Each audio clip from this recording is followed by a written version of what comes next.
My baby was just trying to find some dadgum peace, and he looked for it in the wrong places. My son Titan, he was 18 years old. My son and his friends was at a friend's house. His very best friend went into a room, brought out said, "Hey guys, you want to play Russian roulette?" And he unalived himself in front of my son and some other boys. This changed my son's whole life. I can't even imagine what my son saw and what he went through with it.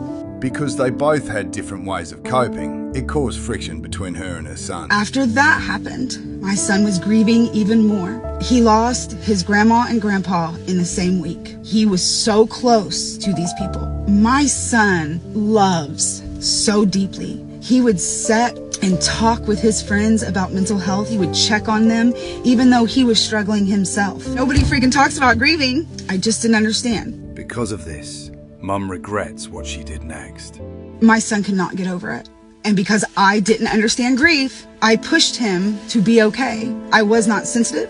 I was like, baby, you've got to keep going. You've got to push forward. We got to get past this. He lived and he had a job and he graduated high school and he did everything he was supposed to do, but he did it with his mental health. However, a few years later, grief would consume him again, but this time it would take him to a place of no return. Another friend of his was unalived by pew-pew violence. My son it just took him out. His mental health spiraled. He had just moved home for like 8 months because we had had a fight and he had left. He came home, thank God he came home. My son looked for comfort in substances. He was just trying to find some relief. He was also on medication because he was in therapy. Having a life controlled by grief was too much for him to bear, and sadly, it caused him to make one last fatal mistake.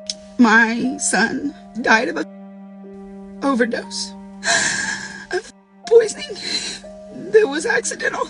My baby was just trying to find some dadgum peace, and he looked for it in the wrong places. She's desperate for other parents to learn from the mistakes she's made and wants them to take one important message from her story. Warn your kids about if you don't want to wear your kid around your neck every day, make sure they know that wasn't everything on the streets. It's a kill every 11 minutes. Just be like, if you're gonna make a bad decision, don't do it alone. Don't do anything alone. You know, have Narcan, have a phone.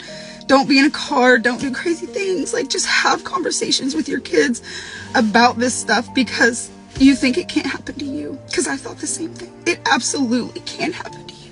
And if it hasn't affected you yet, it will. Love your children.